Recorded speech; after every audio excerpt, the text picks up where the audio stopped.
1 Pedro, capítulo 3. Porque os olhos do Senhor repousam sobre os justos, e os seus ouvidos estão abertos às suas súplicas, mas o rosto do Senhor está contra aqueles que praticam males. Versículo 12. Os conselhos matrimoniais contidos neste capítulo não definem um casamento perfeito, mas incidem luz sobre os cônjuges dispostos a viver as orientações deixadas por Deus. Em uma igreja em ascensão, era comum que muitas mulheres aceitassem a mensagem do Evangelho quando já casadas.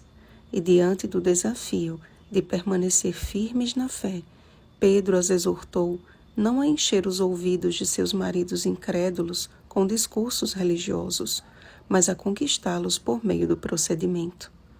Um honesto comportamento cheio de temor era e continua sendo o melhor método evangelístico, principalmente dentro de casa. Uma mulher temente a Deus, trajada de um espírito manso e tranquilo, não significa, contudo, uma mulher desleixada, mas cuja beleza interior reflete no exterior. Seu foco não está em exibir o que é corruptível, mas em respeitar seu marido e esperar em Deus. Sara é citada como exemplo de submissão e de esposa idônea.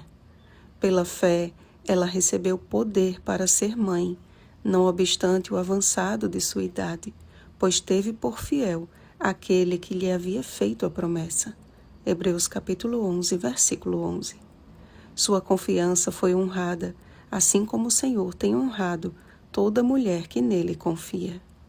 Também o marido, herdeiro da mesma graça de vida, deve desempenhar sua função, levando em consideração os sentimentos de sua esposa, tratando-a com dignidade, para que suas orações não sejam interrompidas. Do relacionamento conjugal, Pedro avançou para o relacionamento fraternal. Como filhos e filhas de Deus, fomos chamados para abençoar, ainda que tenhamos de sofrer por causa da justiça. Viver em paz com os outros não significa ser conivente com suas más ações, e sim praticar o que é bom, mesmo que o retorno não seja positivo. Porque se for da vontade de Deus, é melhor que sofrais por praticardes o que é bom do que praticando o mal. Noé e sua família tiveram de suportar as mais cruéis perseguições e zombarias, mas permaneceram firmes no propósito de fazer a vontade do Senhor. Através do idoso pregador, Jesus pregou aos espíritos em prisão, ou seja, aos antediluvianos presos nas trevas do pecado. Estiveram frente a frente com a verdade que liberta. João capítulo 8, versículo 32. Enquanto a longanimidade de Deus aguardava. Escolheram, porém, recusar o último chamado de Deus, e poucos, a saber, 8 pessoas, foram salvos através da água. Amados, ainda que venhais a sofrer por causa da justiça, bem-aventurados sois. Simplesmente segui a prática do bem e a paciência. Santificai a Cristo como Senhor em vosso coração, estando sempre preparados para responder a todo aquele que vos pedir razão da esperança que há em vós, com mansidão e temor, com boa consciência, de modo que naquilo em que falam contra vós outros, fiquem envergonhados os que difamam o vosso bom procedimento em Cristo.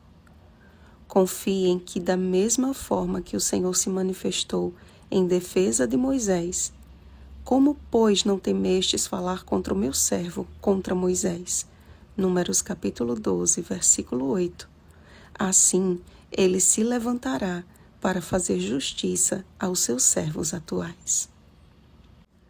Portanto, não paguem o mal por mal ou injúria por injúria, antes, pelo contrário, bendizei os que vos amaldiçoam, pois para isto mesmo fostes chamados, a fim de receberdes bênção por herança.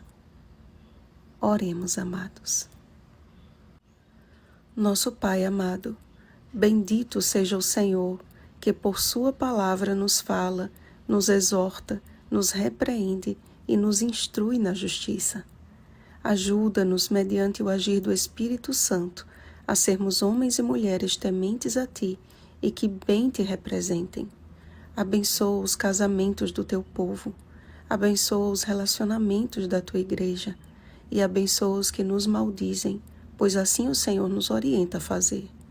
Esvazia o nosso coração do nosso eu e enche-o do Teu amor. Em nome de Jesus. Amém. Vigiemos e oremos. Bom dia, praticantes do bem. Oremos pelo batismo do Espírito Santo. Oremos uns pelos outros. Rosana Garcia Barros.